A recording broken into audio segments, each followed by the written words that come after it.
Assalamualaikum warahmatullahi wabarakatuh.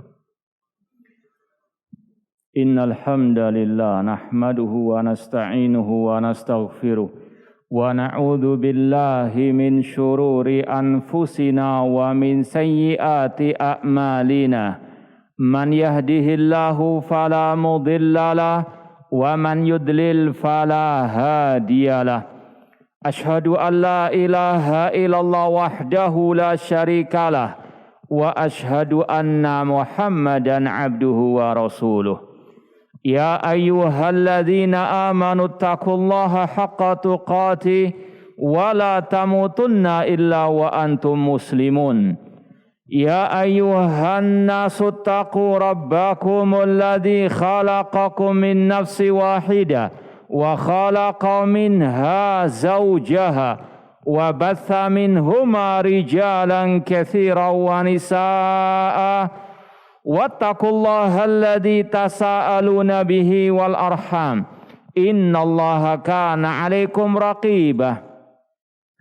Ya ayyuhalladzina amanu taqullaha wa qulu qawlan sadida yuslih lakum a'malakum wa yaghfir lakum dhunubakum wa may yuti'illaha wa rasulahu faqad faza fawzan 'azima.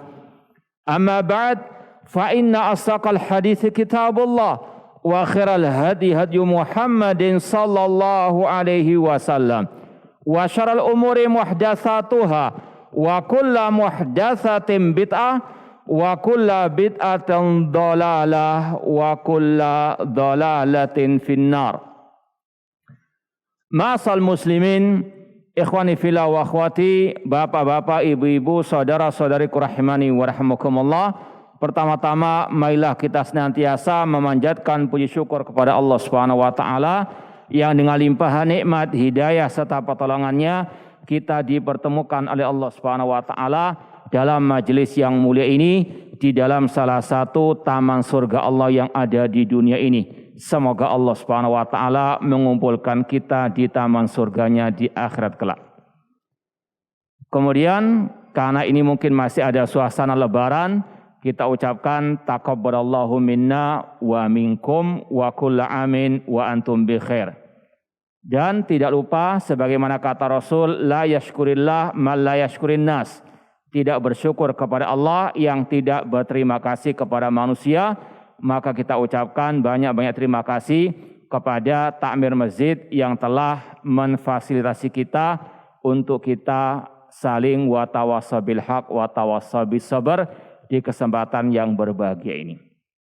Ma'asal muslimin, ikhwani fillah wa akhwati, bapak-bapak, ibu-ibu, saudara-saudariku rahimani wa rahimakumullah.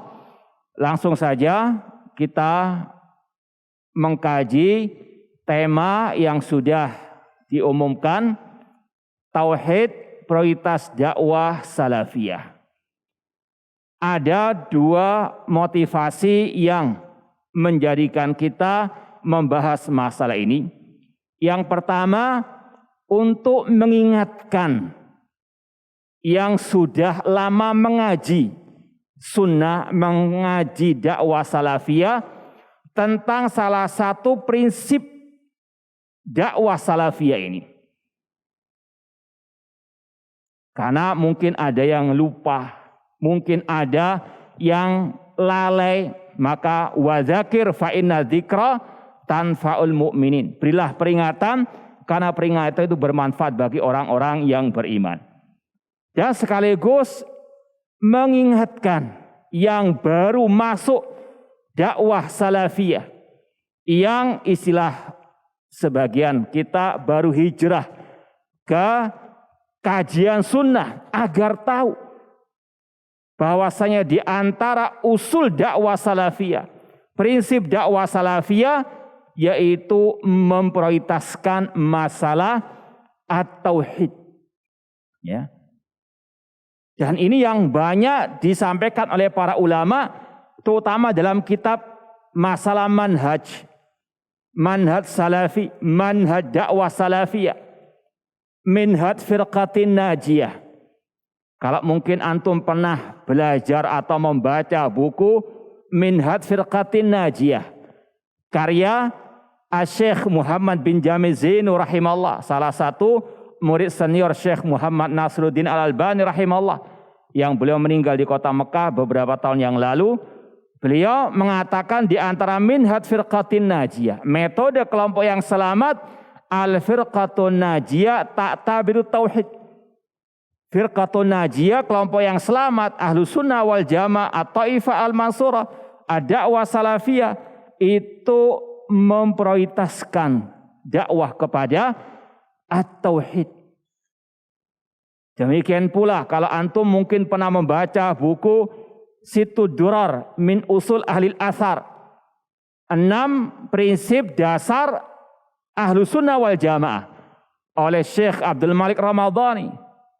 Prinsip yang pertama beliau mengatakan ikhlasuddin lillahi ta'ala, mengikhlaskan agama karena Allah, yaitu mentauhidkan Allah subhanahu wa ta'ala.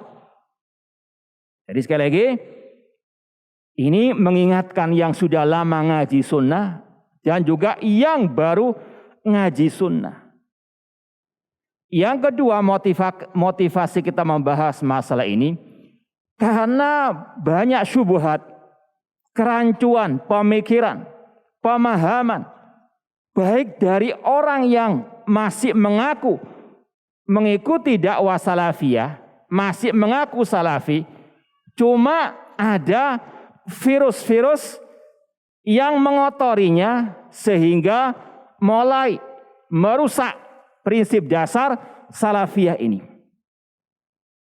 Dengan tidak memprioritaskan dakwah kepada tauhid, atau bahkan istilahnya menggembosi dakwah tauhid. Dikatakan kalau kita dakwah tauhid itu terlalu keras, radikal, ataupun nanti nggak diterima oleh masyarakat. Atau mengatakan bahwasanya dakwah kepada tauhid memecah belah umat dan berbagai macam alasan-alasan yang sesat menyesatkan. Apalagi yang dari luar sana juga banyak syubhat. Maka perlu untuk kita ingatkan kembali tema ini. Tauhid, prioritas dakwah as-salafiyah. Jadi ini sekali lagi sebetulnya sesuatu yang sudah terang benderang, lebih terang daripada matahari siang bolong. Cuma tadi ada sebagian orang yang menyusup ke dalam barisan dakwah salafiyah, mulai mengobak-ngobok, istilahnya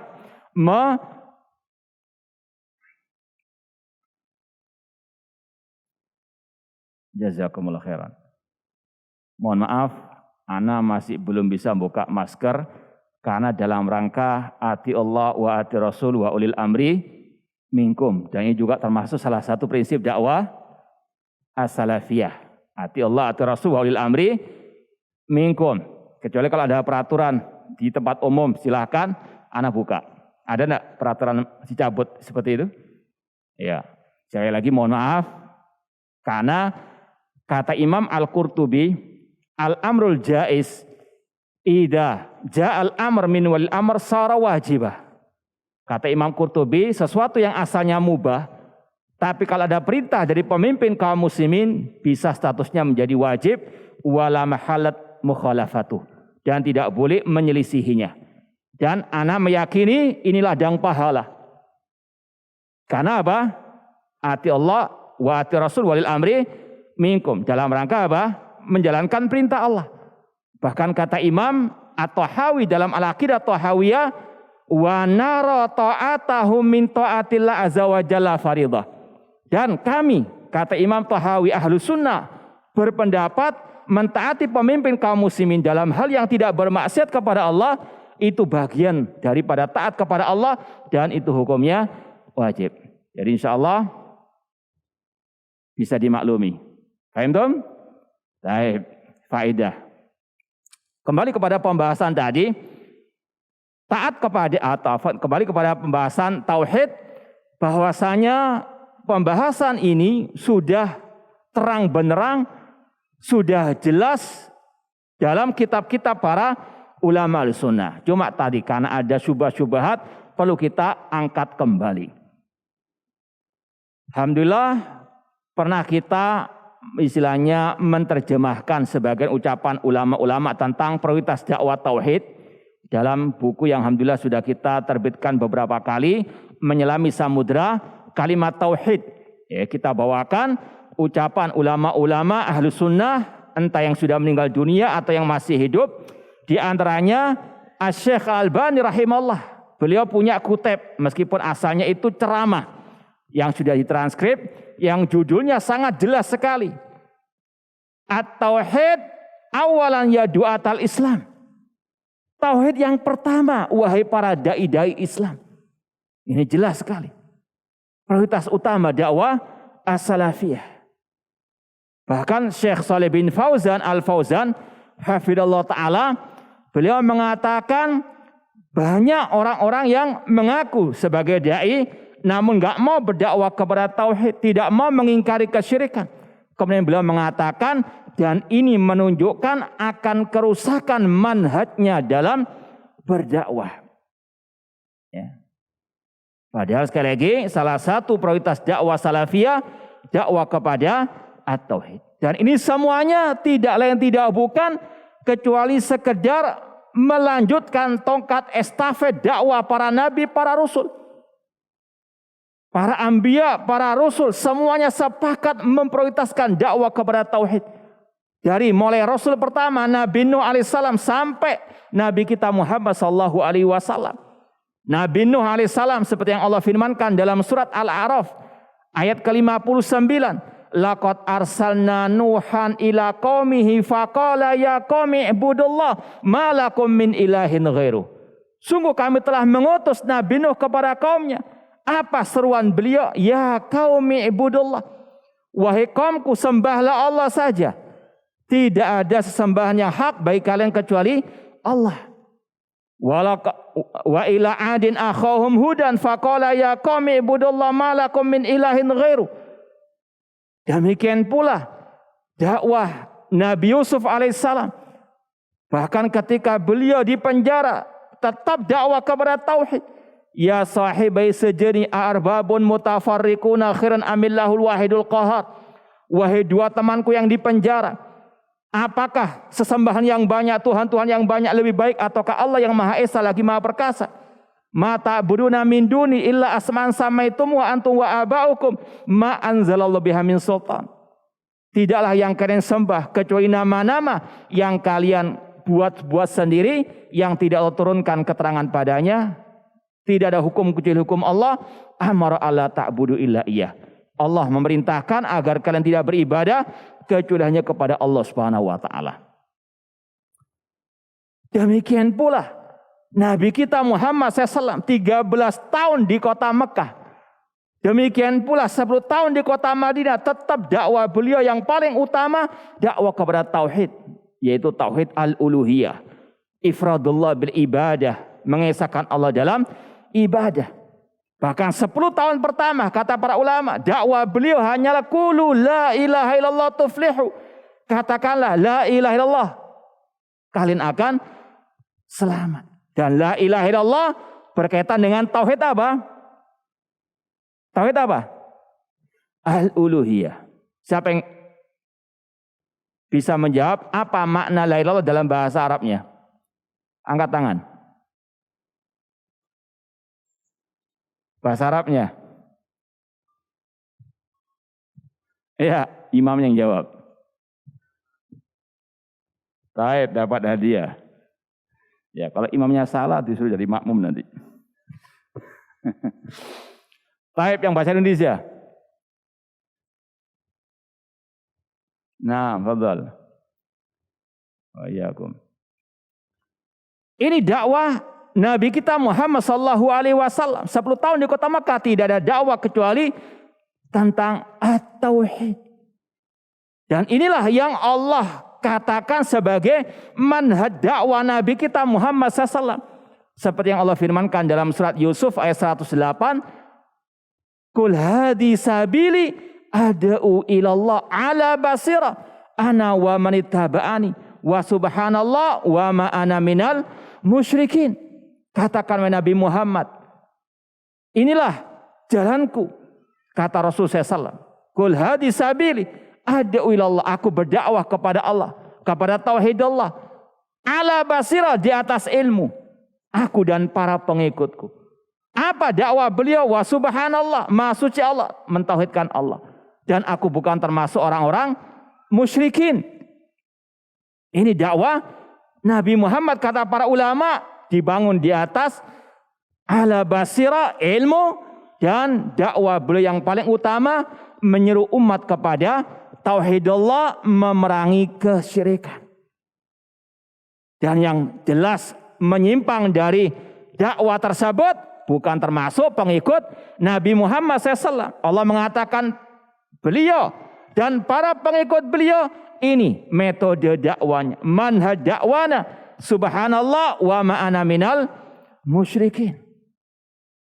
Bahkan Rasul SAW mengajarkan metode dakwah ini kepada para sahabat beliau. Ya Mu'ad, innaka ta'ti qauman ahla kitab, falyakun awwala ma tad'u ila syahadatu alla ilaha illallah.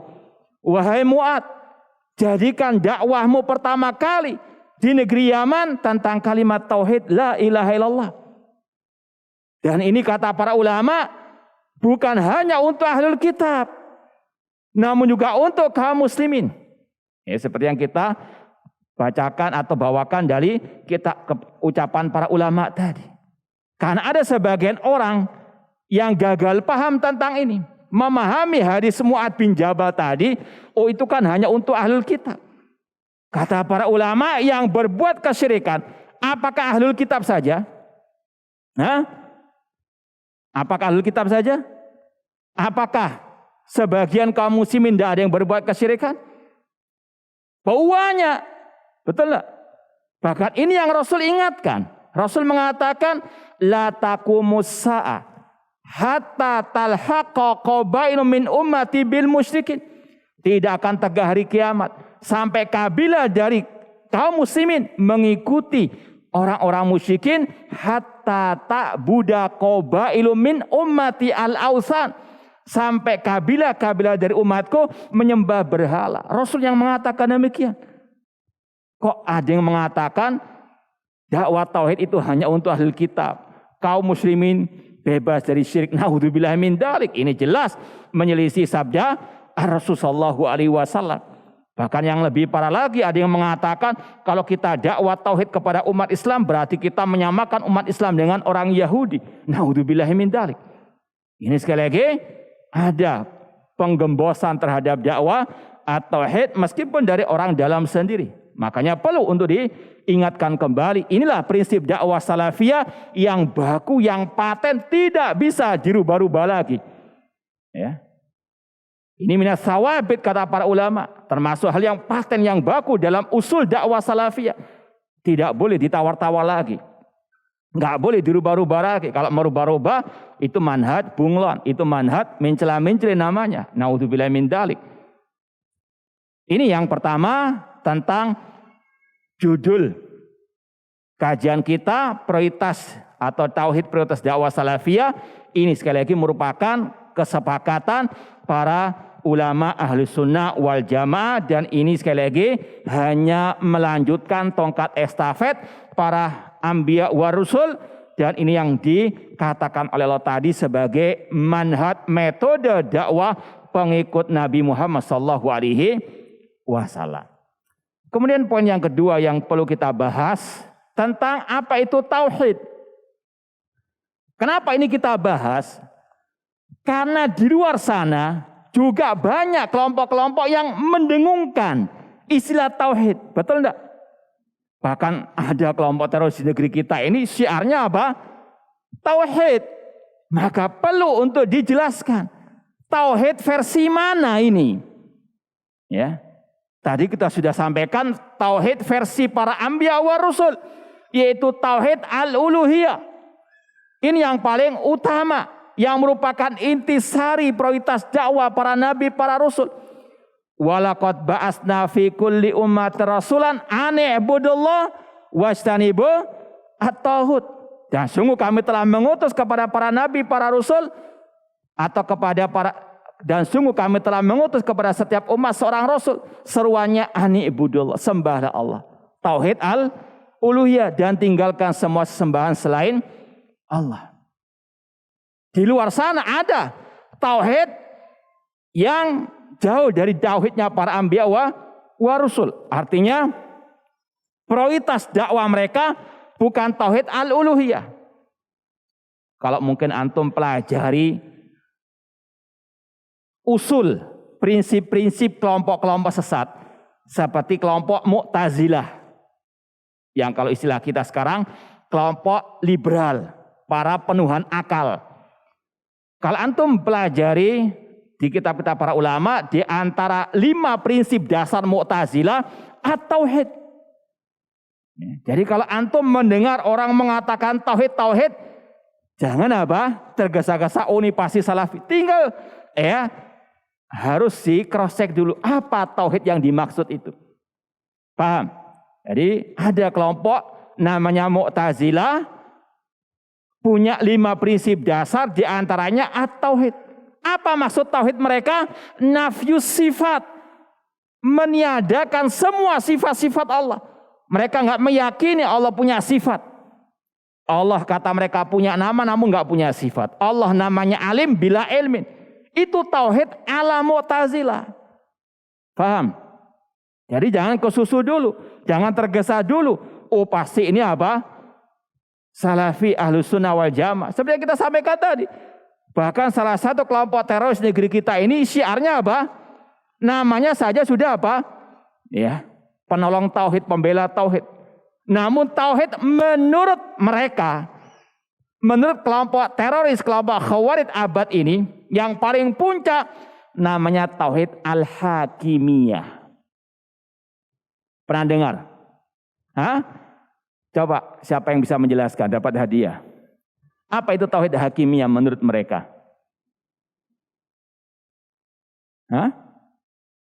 Pernah dengar aja, tapi nggak paham. Baik, ada yang mau menjelaskan sedikit aja, apa itu tauhid hakimiyah? Ya.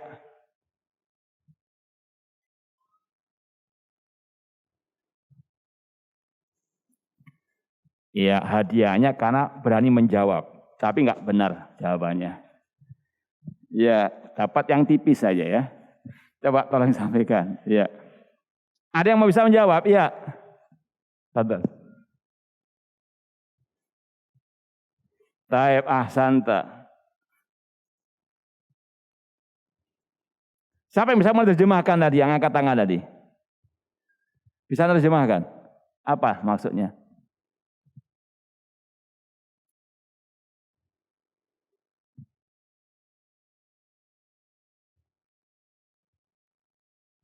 Taib, sebetulnya kurang tepat tapi nggak apa-apa sudah. Ya. Nah, intinya tauhid hakimiyah, mereka meyakini tidak ada hukum kecuali hukum Allah, dan yang tidak berhukum dengan hukum Allah kafir, murtad, halal darahnya, layak dibom. Istilah itulah. Hitung-hitungan mereka seperti itu. Ini adalah warisan nenek moyang mereka, kelompok Khawarij di zaman Ali bin Abi Thalib radhiyallahu anhu. Mereka mengatakan inil hukmu illa lillah, tidak ada hukum kecuali hukum Allah. Bahkan Ali bin Abi Thalib radhiyallahu anhu sebelum dibunuh oleh Abdurrahman bin Muljam sempat mengatakan ucapan tadi, tidak ada hukum kecuali hukum Allah. Apa artinya? Ali bin Abi Thalib radhiyallahu anhu dituduh tidak berhukum dengan hukum Allah, maka kafir, maka halal darahnya, dan beliau pun langsung dibunuh dan membaca ayat wa minan nasi man yasinafsa batigha amardatillah. Di antara manusia ada orang-orang yang menjual dirinya untuk Allah, berjihad di jalan Allah, membunuh Ali bin Abi Thalib, menantunya Rasul, ahlu baitnya Rasul yang dijamin masuk surga oleh Allah dan Rasul. Itu mereka atau dibunuh oleh kelompok Khawarij dengan tuduhan tidak ada hukum kecuali hukum Allah. Ini namanya tauhid hakimiyah. Mereka yang dakwah mereka menfokuskan kepada hal ini. Yang enggak berhukum dengan hukum Allah, kafir, murtad, tanpa ada perincian sama sekali. Padahal Abdullah bin Abbas radhiyallahu anhu ketika mentafsirkan surat Al-Maidah 44 yang merupakan senjata andalan kelompok Khawarij, wa man lam yahkum bima anzalallahu fa ulaika humul kafirun, Barang siapa yang enggak berhukum dengan hukum Allah maka kafir. Kata kelompok Khawarij sepanjang zaman murtad keluar dari Islam tanpa ada perincian sama sekali. Padahal Abdullah bin Abbas mentafsirkan kufrun duna kufrin, kufur kecil. Kufrun la yangkulu anil millah, kekafiran yang tidak mengeluarkan dari Islam. Ini sekali lagi namanya tauhid hakimiyah. Ini yang selalu mereka dengungkan. Makanya kalau ada kelompok atau dai atau ustadz mendengungkan istilah tauhid, jangan tergesa-gesa dulu. Apa yang dimaksud dengan tauhid versi kelompok atau ustadz dai tersebut? Apakah tauhid hakimiyah? Apakah tauhid ala uluhiyah? Apakah tauhid ala mu'tazilah, ala jahmiyah? Makanya perlu diperinci. Makanya Syekh Muhammad bin Jamil Zinu tadi yang kita isyaratkan dalam kitab Minhaj Firqatun Najiyah, bahwasanya al-firqatun najiyah ta'tabiru tauhid. Al-firqatun najiyah mementingkan, mendahulukan, memprioritaskan dakwah kepada tauhid, wa huwa ifradullahi bil ibadah, yaitu mengesahkan Allah dalam al-ibadah. Paham ya? Ana ulangi lagi. Apa tauhid menurut Ahlus Sunnah wal Jamaah? Siapa yang bisa menjawab?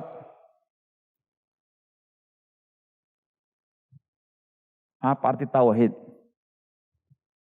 Ifradullah bil ibadah. Masya Allah. Herfian ya? Allah. Wafaqakallah. Ini definisi tauhid menurut Ahlus Sunnah wal Jamaah. Dakwah salafiyah secara khusus. Ya, kalau kita bisa lebih perinci, sebagian ulama ada yang mendefinisikan tauhid secara khusus, yaitu tauhid al-uluhiyah, ifradullahi bil ibadah. Karena memang pentingnya dakwah atau pentingnya tauhid uluhiyah ini dan merupakan prioritas dakwah para nabi, para rasul yang merupakan poros perselisihan para anbiya dan kaum mereka yang musyrikin, yang kafirin. Ini definisi tauhid secara khusus, ifradullah bil ibadah, mengesahkan Allah dalam ibadah. Ada pula sebagian ulama yang mendefinisikan tauhid secara umum, yaitu ifradullah bima yahtassu bihi, mengesahkan Allah dalam hal-hal yang merupakan kekhususan Allah. Apa saja kekhususan Allah? Rububiyah, uluhiyah, dan apa? Asma wa sifat. Maka definisi yang umum ini mencakup berapa macam tauhid? 3. Tauhid apa? Rububiyah, uluhiyah, dan asma wa sifat. Kalau ada yang mengatakan, wah ini pembagian tauhid menurut Wahabi, gimana antum menjawab? Nah, apa jawabannya? Ini karangan Ibnu Taimiyah saja, karangan Ibnu Abdul Wahab saja. Apa jawaban antum? Kenapa? Untuk mempermudah. Baik. Dapat artinya enggak ini? Ada lagi yang lebih matam jawabannya?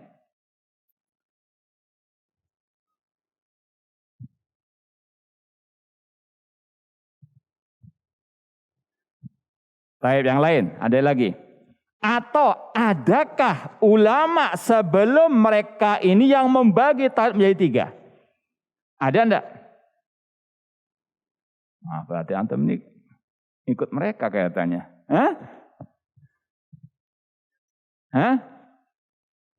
Masya Allah, antum sudah dapat ya. Jazakallah khair. Hadiahnya jazakallah khair. Baik, jawaban di antaranya, kalau antum mau lebih perinci, ada buku yang sangat bagus membantah syubhat tadi, yang judulnya Al-Qaulus Sadid Firrat Alaman Angkara Taksimat Tauhid. Ucapan yang lurus dalam membantah orang-orang yang mengingkari pembagian tauhid menjadi 3, yaitu penulisnya Syekh Dr. Abdul Razak bin Abdul Muhsin Al-Abbad Al-Badr. Beliau sebutkan bahwasanya pembagian tauhid menjadi 3 itu bukan dimulai di zaman Syekhul Islam Taimiyah, apalagi zaman Syekhul Islam Muhammad bin Abdul Wahab, sudah jauh-jauh sebelum mereka berdua. Di antaranya oleh Imam Abu Hanifah rahimahullah yang wafat tahun 150 Hijriah. Imam atau Abu Hanifah rahimahullah berkata, wallahu yud'a min a'la la min asfal. Li'anal asfal laisa min wasir rububiyah walal uluhiyati fi syai'. Kita berdoa kepada Allah dan Allah ada di atas. Tauhid apa namanya ini? Tauhid apa? Asma wa sifat. Kemudian kata beliau, karena sifat bawah tidak layak bagi rububiyah dan uluhiyah Allah Subhanahu wa taala. Ini secara apa? Tidak langsung beliau membagi tauhid menjadi apa? 3. Ditambah lagi ada ulama setelah beliau yang membagi tauhid menjadi 3 dan lebih jelas lagi, yaitu Imam Ibnu Battah Al-Ukbai rahimahullah dalam kitab beliau Al-Ibana Al-Kubra. Ya, ini kita nukilkan ucapan beliau. Imam Ibnu Battah Al-Ukbai rahimahullah yang hidup abad ke-4 Hijriah, beliau mengatakan, wadzalika anna aslal iman billah alladzi yajib 'alal khalqi i'tiqadu fi isbati liman bi salah satu asya. Yang demikian itu bahwasanya pondasi iman kepada Allah yang wajib diyakini oleh setiap manusia dalam menetapkan iman kepada Allah ada 3. Ini jelas beliau membagi ya at-tauhid atau istilah beliau al-iman menjadi 3. Di antaranya kata beliau, ahadiha an ya'taqidal abdu aniyatahu liyakuna bidal mubayyinan limadhabi al-ta'til alladina la yusbituna sani'an. Yaitu seorang hamba meyakini keesaan Allah dalam masalah rububiyah penciptaan agar dia terjauh dari ajaran kelompok ateis yang tidak menetapkan Allah sebagai sang pencipta. Tauhid apa ini? Ar-rububiyah. Beliau mengatakan lagi asan yang kedua, an ya'taqida wahdaniyatahu liyakuna mubayyinan bidzalik madzahiba ahli syirki alladzina aqarru bisani wa asyraku ma'u fil ibadah ghairahu. Seorang hamba meyakini keesaan Allah agar dia terjauhkan dari ajaran orang-orang musyrik yang mereka mengikrarkan Allah sang pencipta namun mereka menyekutukan Allah dalam ibadah. Tauhid apa ini? Al-uluhiyah. Yang ketiga kata beliau wasalis an ya'taqidahu mausufan bisifat, meyakini Allah itu tersifati dengan sifat-sifat. Tauhid apa ini? Nah, ini jauh sebelum Syekhul Islam Ibnu Taimiyah rahimahullah, jauh sebelum Syekhul Islam Muhammad bin Abdul Wahab rahimahullah. Apakah Abu Hanifah Wahabi? Apakah Ibnu Battah rahimahullah Wahabi? Namun itulah sekali lagi orang-orang yang jahil murakkab, ya, alias bodoh kuadrat, tidak paham bagaimana ucapan para ulama dan tidak ada para ulama yang mengingkari pembagian tersebut. Ya. Bahkan kata para ulama juga, pembagian ini bukan mengarang hal yang baru. Ini sama dengan pembagian hukum-hukum syariat. Ada hukum wajib, mustahab, hukum mubah, hukum haram, makruh. Enggak ada dalam ayat hukum syariat ada 5 misalnya. Ada enggak? Dalam hadis ada enggak? Cuma ini istiqra, menyimpulkan. Sekedar apa? Menyimpulkan apa yang ada dalam Al-Quran dan Sunnah Rasulullah SAW. Sebagaimana juga dalam masalah ilmu, ada ilmu akidah, ilmu tafsir, ilmu hadis. Ini semuanya apa? Menyimpulkan saja, bukan mengarang sesuatu yang baru. Seperti dalam bahasa Arab, kalau kita belajar bahasa Arab, nahu misalnya, bahwasanya al-kalimatu tanqasim ila thalatha. Kata itu ada 3. Ismun wa fi'lun wa harfun. Ini semua istiqra, penelitian menyimpulkan yang sudah ada dalam ucapan orang Arab, bukan sesuatu yang apa? Mengarang hal yang baru. Nah, ini sekedar pembagian tauhid yang perlu untuk kita sampaikan agar antum bisa menjawab syubhat-syubhat yang beredar di tengah-tengah masyarakat dalam masalah ini. Kemudian yang ketiga yang perlu kita bahas, karena ini masih berkaitan dengan tauhid, yaitu masalah kalimat tauhid. La ilaha illallah. Ya kalau mau lebih perinciannya, alhamdulillah sudah kita tuangkan semuanya dalam buku yang sudah kita tulis ini. Ada PDF-nya insya Allah di medsos kita, Menyelami Samudra Kalimat Tauhid. Bahwasanya kesalahan sebagian orang-orang tadi yang menfokuskan tauhid kepada tauhid al-hakimiyah atau mungkin kepada tauhid ar-rububiyah. Di antara kesalahan mereka dalam mengartikan la ilaha illallah. Tadi sudah kita dengarkan jawaban sebagian antum. Apa arti la ilaha illallah yang sebenarnya? La ma'buda bihaqqin illallah. Tidak ada yang berhak disembah dengan benar kecuali Allah. Tidak ada sembahan yang hak kecuali Allah. Sebagaimana Allah berfirman, dzalika bi annallaha huwal haq wa anna ma yad'una min dunil batil. Yang demikian itu bahwasanya Allah satu-satunya sesembahan yang hak dan selain Allah adalah sesembahan yang batil. Dan ini adalah arti yang dipahami oleh para anbiya wa rusul. Mereka lah orang yang paling paham tentang arti la ilaha illallah. Karena mereka yang pertama kali menyeru umat kepadanya. Dan semuanya sepakat tadi, sebagaimana yang kita sampaikan dari surat Al-A'raf ayat 59. Ya qaumi ibudullah. Apa arti la ilaha illallah yang diartikan oleh Nabi Nuh? Ya qaumi ibudullah. Wahai kaumku sembahlah Allah. La ilaha illallah berkaitan dengan tauhid apa? Al-uluhiyah. Bukan berkaitan dengan tauhid rububiyah. Tidak ada pencipta atau Tuhan selain Allah. Ini sudah keliru. Menyelisihi pemahaman para nabi, para rasul. Kalau tidak ada Tuhan atau pencipta selain Allah berkaitan dengan tauhid apa? Ar-rububiyah. Jadi keliru kalau mengartikan la ilaha illallah dengan tidak ada Tuhan atau pencipta selain Allah. Yang pertama tadi, karena menyelisih pemahaman para nabi, para rasul. Ayat-ayatnya banyak sekali. Seperti tadi, Nabi Yusuf alaihissalam ketika mendakwahi dua temannya di penjara tentang tauhid uluhiyah. Bahkan Nabi Ibrahim alaihissalam mengatakan, wa id qala Ibrahimu li abi wa qaumi innani bara'un mimma ta'budun illa alladzi fatarani fa innahu sayahdin. Ingatlah ketika Ibrahim berkata kepada ayahnya dan kepada kaumnya, sesungguhnya aku berlepas diri dari yang kalian sembah kecuali yang menciptakanku. Ini arti la ilaha illallah.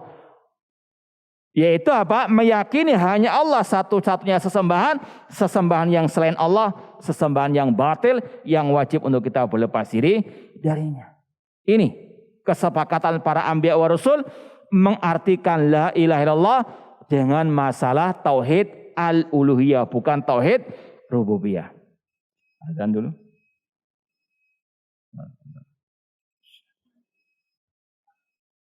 Salatnya. Oh ya. Insyaallah kita lanjutkan ba'dal azan.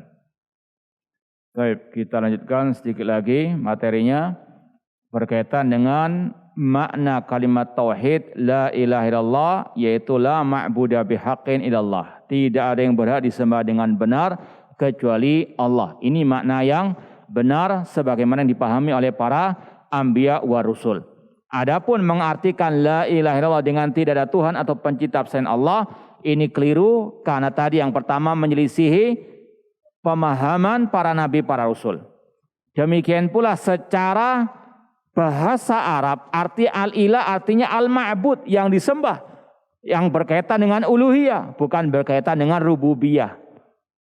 Yang ketiga, para ulama tafsir, ya, sebagaimana Imam Ibnu Jarir At-Tabari, beliau ketika melewati ayat yang ada ucapan kalimat tauhid la ilaha illallah, beliau mengartikan la ma'buda tasruh lahul ibadah illallah.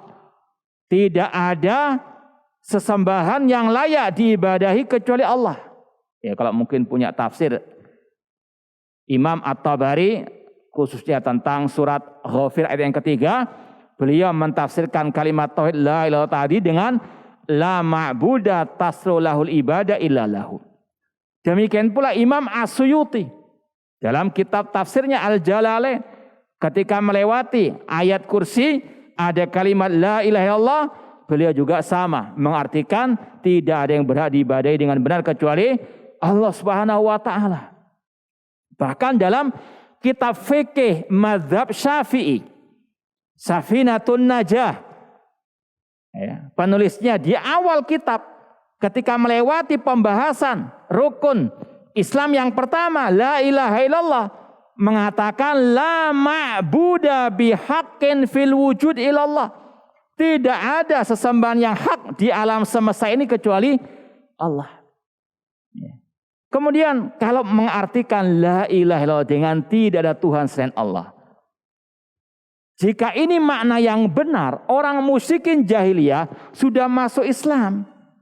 Tidak akan diperangi oleh Nabi Muhammad SAW. Karena orang musyrikin jahiliyah Abu Lahab CS meyakini tidak ada pencipta selain Allah. Wala in sa'altahum man khalaqas samawati wal arda la yaqulunallah. Jika engkau bertanya kepada orang musyrikin, siapa yang menciptakan langit dan bumi? Serentak mereka menjawab Allah. Kalau arti la ilaha illallah tidak ada Tuhan atau pencipta selain Allah, orang musyrikin otomatis sudah masuk Islam. Maka tidak benar mengartikan la ilaha illallah dengan tidak ada Tuhan selain Allah. Bahkan orang musyrikin sendiri, musyrikin jahiliyah, mereka lebih tahu tentang arti la ilaha illallah dibandingkan sebagian kaum muslimin sekarang. Karena itu bahasa mereka. Mereka ketika diseru oleh Nabi Muhammad SAW, qulu la ilaha illallah. Apa jawaban mereka? Aja'alal alihata ilahan wahida. Apakah Muhammad ingin menjadikan sesembahan yang banyak hanya satu sesembahan? Ini sesuatu yang aneh. Ini dakwah tauhid dianggap aneh oleh orang musyrikin jahiliyah dan juga sekarang demikian keadaannya. Nasallahu ta'ala as-sabat hatal mamat. Ikhwani fillah wa akhwati rahimani wa rahimakumullah. Kemudian mungkin pembahasan yang terakhir tentang keutamaan at-tauhid. Ini untuk memotivasi kita agar terus berpegang dengan tauhid, karena kata para ulama al-insan mata ala ma'asya alaih. Orang itu mati sesuai dengan keadaannya waktu hidup. Kalau dia terus berpegang teguh dengan tauhid, insya Allah matinya di atas tauhid, di atas kalimat tauhid la ilaha illallah. Semoga Allah mengakhiri hidup kita dengan kalimat tauhid la ilaha illallah. Yang pertama di antara keutamaan dan kedudukan tauhid, yang pertama ini adalah ilmu yang wajib pertama kali dipelajari. Ilmu tentang tauhid. Bukan tentang akhlak, bukan tentang adab, bukan tentang yang lainnya, tentang tauhid. Ini awal wajibin wa akhiruhu. Bahkan dalam kitab Syarh Usul I'tiqad Ahli Sunnah wal Jamaah. Siapa yang tahu pengarangnya? Ada kitab akidah judulnya Syarh Usul I'tiqad Ahli Sunnah wal Jamaah. Nah, katanya salafi. Harus tahu kitab-kitab ulama Ahli Sunnah, terutama tentang akidah. Siapa yang pernah melewati nama itu, mendengar siapa penulisnya? Nggak ada yang tahu. Nggak pernah belajar Al-Lalikai. Karena boleh dapat hadiah, layak tidak dapat hadiah lagi. Type anak kasih beliau, cuma kalau bisa kasihkan yang lainnya. Lala, insyaallah ziyadah khair. Fadhal. Baik. Imam Al-Lalikai di awal kitab beliau mengatakan, setelah muqaddimah, beliau membuat istilahnya bab ma atau aujabu ma'alal mar'i, yang paling wajib bagi setiap orang. Apa kata beliau? Fa inna aujaba ma'alal mar'i ma'rifatu i'tiqaduddin wa ma kallafallahu ibadahu min ma'rifati tauhidihi wa sifatihi. Kata beliau, yang paling wajib atas seorang manusia, seorang hamba adalah belajar tentang akidah. Dan yang diwajibkan oleh Allah atas hambanya dari mengenal masalah tauhid dan masalah sifat-sifatnya. Ini kedudukan tauhid adalah ilmu yang wajib dan pertama kali dipelajari. Yang kedua sudah jelas tadi, tauhid intisari dakwah para nabi, para rasul. Yang ketiga, tauhid kunci surga. Allah Subhanahu wa taala berfirman, wa basyiril ladina amanu wa amilus salihati anna lahum jannatin tajri min tahtil anhar. Dan berilah kabar gembira bagi orang-orang yang beriman, yang bertauhid dan yang beramal saleh, bagi mereka apa? Surga. Bahkan seorang ulama tabi'in yang bernama Wahab bin Munabbih pernah ditanya, alaisa miftahul jannati la ilaha illallah. Bukankah kuncinya surga adalah la ilaha illallah? Kata beliau, bala, betul. Walakin ma min miftahin illa walahul asnan. Namun kata beliau, akan tetapi namanya kunci itu pasti ada apa? Gigi-giginya. Ya, idza ataita bimiftahin laul asnan futiyalakal jannah. Kalau engkau membawa kunci yang ada gigi-giginya, dibukakan surga bagimu. Yang dimaksud dengan gigi-gigi tersebut adalah apa? Syurutul la ilaha illallah. Siapa yang bisa menyebutkan syarat-syarat la ilaha illallah? Ada 7. Nah, siapa yang bisa menyebutkan? Yang belum dapat hadiah terutama. Nah, ilmu, yakin, ikhlas, cinta, al-qabul menerima, al-inqiyad tunduk patuh, as-sidqu. Baik. Ya, nanti bisa dilihat lagi penjelasannya dalam kitab ini. Wa iyyakum. Jadi intinya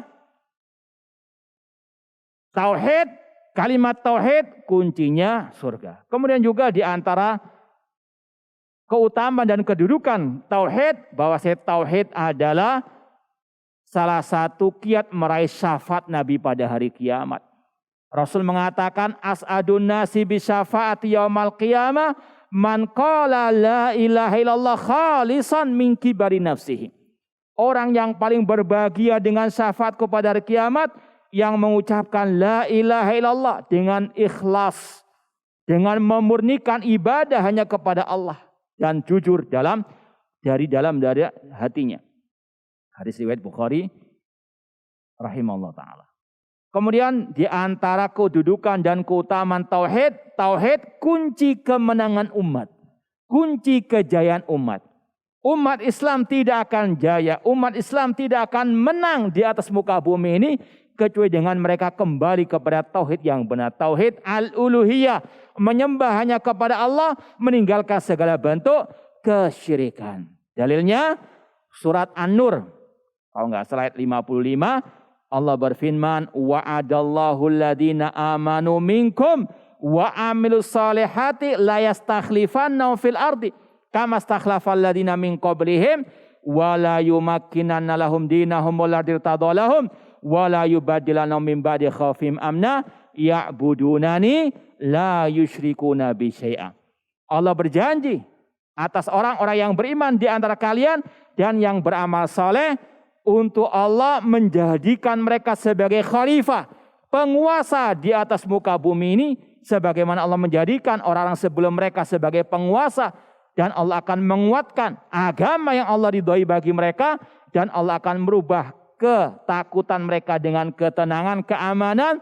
Syaratnya kata Allah, ya'budunani, mereka hanya beribadah kepadaku saja, la yusyrikuna bi syai'a, dan tidak berbuat syirik kepadaku sedikit pun. Maka sekali lagi, umat Islam tidak akan jaya, tidak akan menang kecuali dengan kembali kepada at-tauhid sebagaimana para sahabat dahulu.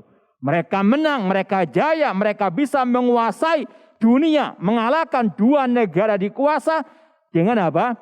At-tauhid. Makanya Imam Malik rahimahullah mengatakan, lan yusliha akhir hadil ummah illa ma aslaha awwalaha. Tidak akan memperbaiki generasi akhir umat Islam ini kecuali dengan mereka kembali kepada ajaran para sahabat Rasulullah SAW sebagai generasi pertama umat. Dan yang terakhir, meskipun bukan yang paling akhir, masih panjang sebetulnya pembahasan masalah ini, bahwasanya kalimat tauhid ataupun at-tauhid merupakan kunci keamanan dan al-hidayah, petunjuk. Kalau kita mau keamanan di dunia wal akhirah, kalau kita mau petunjuk, kembali kepada tauhid, berpegang teguh dengan at-tauhid. Sebagaimana Allah berfirman, alladzina amanu walam yalbisu imanahum bidzulmin ulaika lahumul amnu wa hum muhtadun.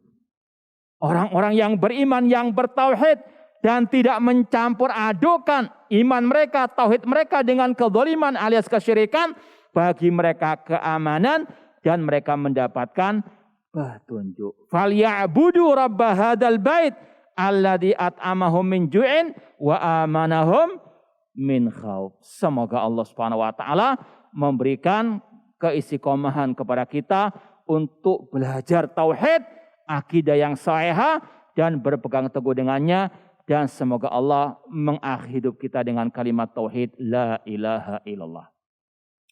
Baik, barangkali ada yang belum dipahami atau yang mau ditanyakan, silahkan. Kalau enggak, ana yang mau tanya.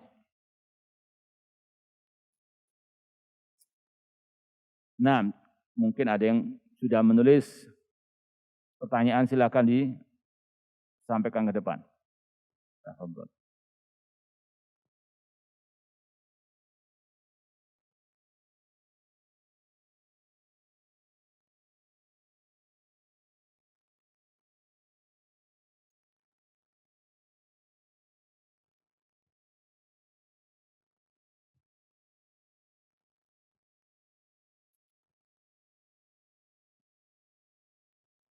Yang pertama, dakwah adalah ibadah. Namanya ibadah harus apa? Ittiba'us sunnah. Kalau menyelisih sunnah, apakah diterima? Man amila amalan laisa alaihi amruna fahuwa raddun. Seandainya pun berhasil, tetap dia apa? Menyelisihi, menyimpang dari dakwah para nabi, para rasul, terutama Nabi kita Muhammad sallallahu alaihi wasallam. Dan wajib diketahui bersama, dalam dakwah yang paling penting kualitas. Itu kalau dakwah salafiyah. Beda dengan dakwah harokiyah. Yang mereka pentingkan kuantitas, banyak-banyakan pengikut, banyak-banyakan follower, dan seterusnya.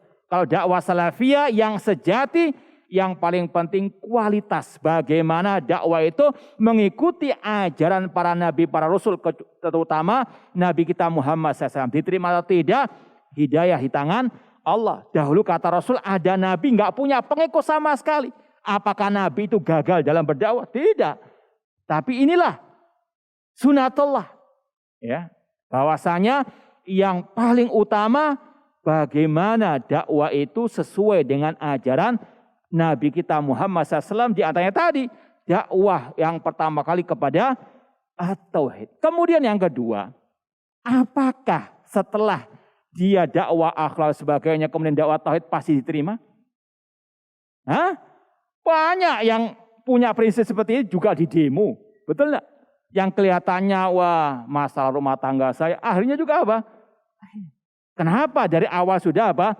Enggak mengikuti Nabi Muhammad sallallahu alaihi wasallam. Makanya sekali lagi, ini yang harus juga diperhatikan oleh setiap yang mengikuti dakwah salafiyah. Dakwah salafiyah, dakwah yang menyuruh kepada ajaran Rasul, para sahabat Rasul. Diterima atau tidak, serahkan kepada Allah. Kita diwajibkan hanya ittiba, bukan untuk apa? Menarik massa sebanyak-banyaknya. Meskipun kalau ada kualitas ditambah kuantitas, itu kebaikan dan kebaikan. Cuma jangan diputar balikan.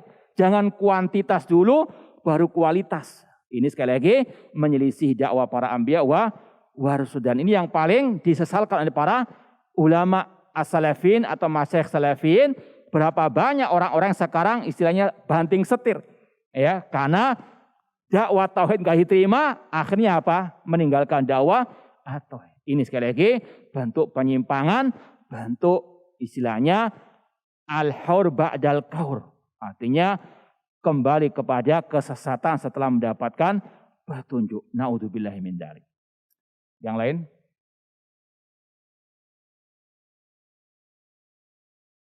Mana pertanyaannya? Oh, iya. Satu lagi pertanyaan kalau ada.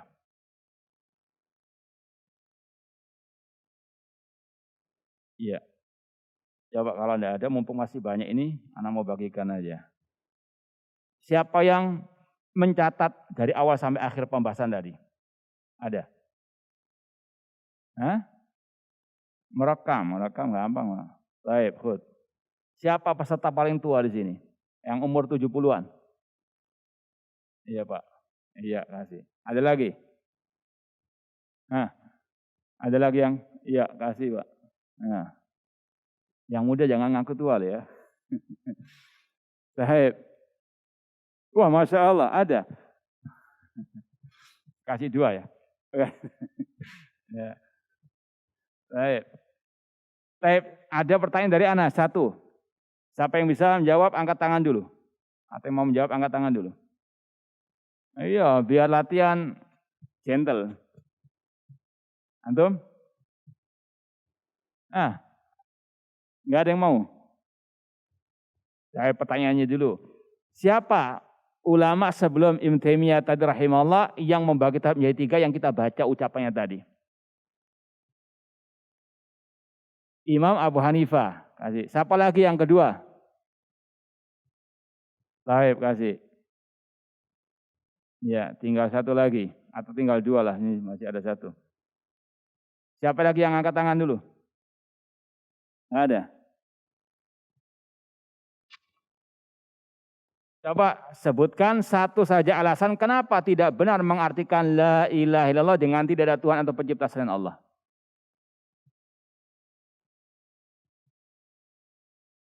Ulangi.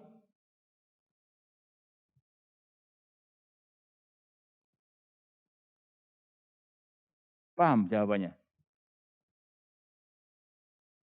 Iya, fadhal. Ada lagi alasan yang lain? Iya, sesuai dengan pemahaman para nabi, para rasul. Baik, yang terakhir kalau ada yang mau tanya, silahkan. Tinggal 1 pertanyaan kata DKM. Tidak ada? Baik, ini yang mungkin bisa kita sampaikan. Jazakumullah khairan wa barakallahu fikum. Aku qouli hadza, kurang lebihnya mohon maaf. Wassalamualaikum warahmatullahi wabarakatuh.